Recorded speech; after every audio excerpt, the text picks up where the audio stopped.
বিশ্বনবী বলেছেন, 4টা কাজ যদি কোনো নারী ঠিকঠাক মতো এই দুনিয়ার বুকে করতে পারে, আল্লাহ তাআলা 8টা জান্নাতের দরজা ওই নারীর জন্য খুলে দিবে।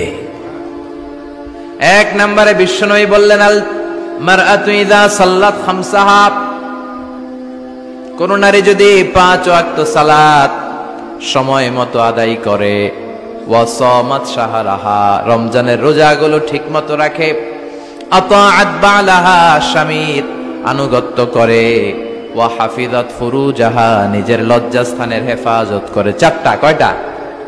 5 ওয়াক্ত সালাত, রমাদানের রোজা, স্বামীর আনুগত্য। এখন এটা উঠে গেছে সমাজে।